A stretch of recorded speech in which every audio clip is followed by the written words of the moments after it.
Hello नमस्कार दोस्तों, सभी का स्वागत है एक बार फिर से। देखिएगा भाई, आज हम एक शानदार टॉपिक पढ़ते हैं जो अक्सर कई प्रकार के एग्जाम में पूछा जाता है। आज का जो हमारा टॉपिक है शानदार टॉपिक है और वो टॉपिक पढ़ रहे हैं हम पीएच के बारे में, पीएच स्केल के बारे में डिटेल लेंगे।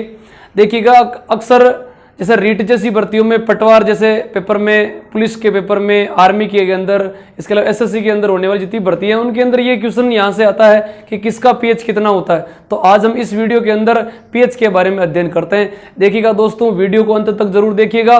पीएच क्या होती है, पीएच का मतलब क्या है। पी का मतलब होता है पुषांश या पावर, एच का मतलब होता है हाइड्रोजन आयन की सांद्रता। पीएच स्केल का मतलब होता है अम्ल और क्षारीयता का पता करना। अम्ल का मतलब, पीएच का मतलब क्या होता है, मतलब हाइड्रोजन आयन की सांद्रता हमें ज्ञात करनी होती है। अम्ल और क्षार की माप करने वाली स्केल का नाम होता है पीएच स्केल। अरे अम्ल और क्षार की माप करने वाली स्केल क्या कहलाती है, पीएच स्केल कहलाती है। किसी भी विलयन में उपस्थित हाइड्रोजन आयन की, कौन से आयनों की, हाइड्रोजन आयनों की, ध्यान रखना, हाइड्रोजन आयन की जो सांद्रता होती है उसकी माप कहलाती है पीएच माप। ध्यान रखना, इसके अंदर P का मतलब होता है पुषांश, जिसको पोटेंस या अर्थात शक्ति या पावर के नाम से जाना जाता है। अर्थात यहां हम लिख सकते हैं H हाइड्रोजन आयन की क्या होती है, सांद्रता होती है। जिसमें हाइड्रोजन आयन की सांद्रता जितनी ज्यादा होती है उसका पीएच मान उतना ही कम होता है। दोस्तों ध्यान रखना, या इसकी खोज, पीएच स्केल की खोज करने वाला जो वैज्ञानिक है उसका नाम है सोरेनसन। 1909 ईस्वी के अंदर सबसे पहले किसकी खोज हुई थी, पीएच स्केल की खोज हुई थी। उसके बाद बात करते हैं पीएच मान की परिभाषा क्या होती है। हाइड्रोजन आयन की सांद्रता के ऋणात्मक, ध्यान रखना, ऋणात्मक लोगरिथम या लघु गुणक मान को हम क्या कहते हैं, पीएच मान कहते हैं। देखिएगा, इसको हम इस समीकरण के रूप में भी लिख सकते हैं कि पीएच बराबर माइनस लोग, मतलब ऋणात्मक लोग की बात कर रहा है, लघु गुणक जो मान होता है। ध्यान रखना, माइनस लोग 10 और H प्लस का मतलब हाइड्रोजन आयन की सांद्रता, ऋणात्मक लघु गुणक मतलब माइनस लोग 10, ये भी लिखा जा सकता है। फिर हम देखते हैं आगे कि किसका पीएच कितना होता है और पीएच स्केल आखिर कैसी होती है। देखिएगा, बने रहिएगा, वीडियो शेयर जरूर कर दीजिएगा।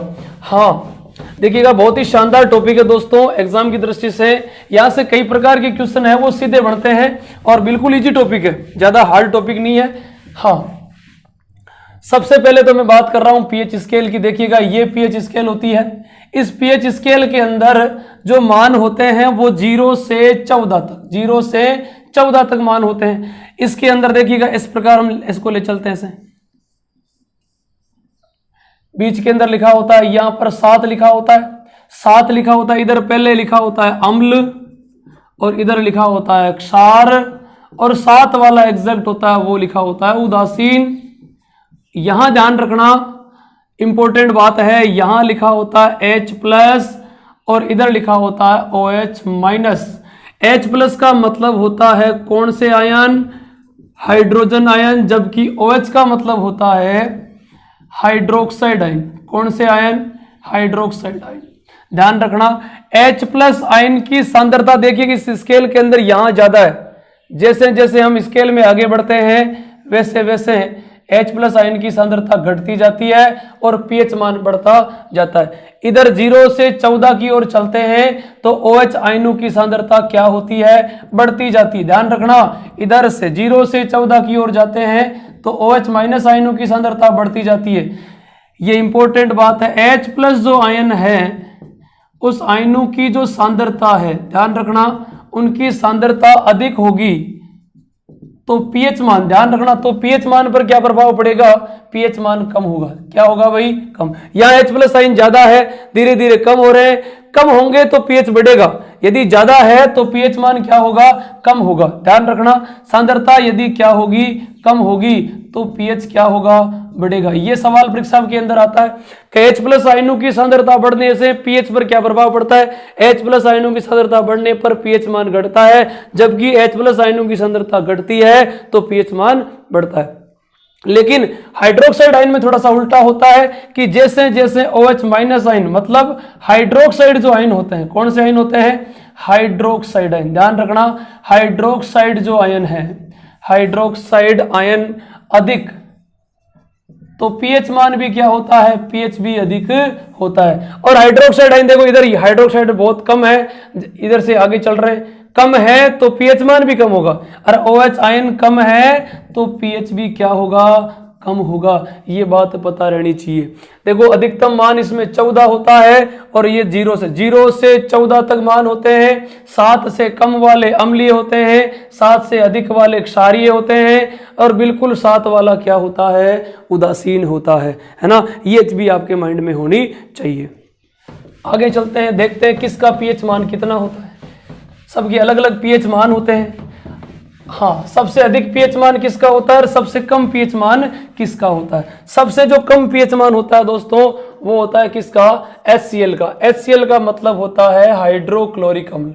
कौन सा अम्ल, हाइड्रोक्लोरिक अम्ल। हाइड्रोक्लोरिक अम्ल HCl का पीएच मान 0.1 से 0.9 तक कितना होता है, 0.1 से 0.9 तक होता है। फिर इसके बाद आता है कौन सा रस, जठर रस। जठर रस की जो पीएच होती है दोस्तों वो होती है 1.2 से 1.5, 1.2 से 1.5 होती है। फिर आता है नींबू का रस। कौन सा रस आता है, नींबू का रस। नींबू के रस का पीएच मान होता है 2.2 से 2.5। फिर आता है टमाटर का रस। किसका रस आता है, टमाटर का रस, जिसका पीएच मान होता है 4 से 4.4। इसी के साथ आपको याद रखना है किसका पीएच, बियर का पीएच। किसका पीएच, बियर का पीएच भी कितना होता है, 4 से 4.4 होता है। ध्यान रखें दोस्तों, दंत क्षय आपने नाम सुना होगा, दंत क्षय, ध्यान रखना, दंत क्षय जहां पीएच मान 5.5 से कम हो जाती है, दंत क्षय कब होगा, 5.5 से कम पीएच पर, 5.5 से कम पीएच पर। अक्सर मुंह की पीएच मान है वो 6.5 तक हो सकती है अधिकतम। यदि उससे लेवल कम आता है, मतलब 5.5 से यदि कम हो जाता है तो दांत मतलब क्षय का मतलब होता है सती, दांतों में सती होती है। फिर इसके बाद आता है किसका पीएच मान, दूध का पीएच। किसका पीएच मान, दूध का पीएच मान होता है 6.4। कितना होता है, 6.4। और मूत्र का पीएच भी कितना होता है, मूत्र का पीएच मान भी 6.4 ही होता है। कितना होता है, 6.4 होता है। फिर आता है लार का पीएच। ध्यान रखना, लार का पीएच 6.8 से 7.3, 6.8 से 7.3। फिर आता है आपके शुद्ध जल। कौन सा जल, शुद्ध जल का पीएच मान कितना होता है, 7। ध्यान रखना, जिसको कौन सा जल बोलते हैं दोस्तों, अशुद्ध जल। ध्यान रखना, बहुत ही इंपॉर्टेंट क्वेश्चन है, अक्सर कई बार एग्जाम में यहां से सवाल आ जाता है। अशुद्ध जल का पीएच कितना होगा, 7। कितना होगा भाई, 7 होगा। उदासीन जल, कौन सा, क्या बोलते हैं इसको, उदासीन, जिसकी पीएच 7 हो, न तो वो अम्लीय होता है और नहीं वो क्षारीय होता है, 7 पीएच वाला, है ना, ध्यान दे लेना। फिर इसके बाद में आता है रक्त का पीएच। किसका पीएच आता है, रक्त का पीएच मान। रक्त का पीएच मान कितना होता है, 7.4। कितना होता है, 7.4।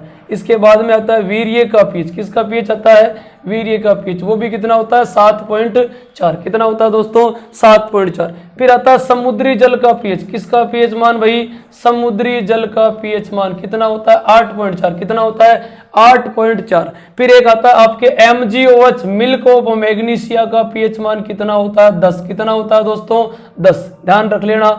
फिर आता है 1 मोल NaOH का पीएच कितना होता है, NaOH का पीएच कितना होता है, तो ध्यान रखना इसका पीएच होता है 14। तो सबसे अधिक पीएच वाला होता है कौन, NaOH, जिसको बोलते हैं प्रबल क्षार। कौन सा क्षार बोलते हैं, प्रबल क्षार बोलते हैं। और सबसे प्रबल अम्ल कौन सा होता है, वो HCl होता है, जिसकी पीएच सबसे कम होती है और सबसे अधिक पीएच है।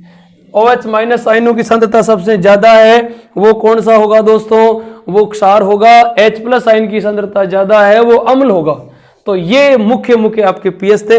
यहां से एक क्वेश्चन एग्जाम में पक्का आता है, ध्यान रख लेना दोस्तों, बहुत ही इंपॉर्टेंट है, बहुत ही ज्यादा इंपॉर्टेंट है। ध्यान रखना, दूध का, नींबू का, है ना, ये संतरे का रस है, जितने भी खट्टे पदार्थ है उनका पीएच मान 7 से कम होता है, और कड़वे पदार्थों का पीएच मान 7 से अधिक होता है। जो उदासीन होते हैं उनका पीएच मान 7 होता है। तो दोस्तों मेरे हिसाब से शायद आपको समझ में आया होगा कि पीएच मान क्या होता है, पीएच की परिभाषा क्या होती है ना। ये आपको एक बार वीडियो जरूर देखना है, वीडियो को लाइक और शेयर जरूर करना है दोस्तों के साथ, और ये वीडियो आपके एग्जाम की दृष्टि से बहुत ज़्यादा महत्वपूर्ण है। थैंक यू दोस्तों, धन्यवाद।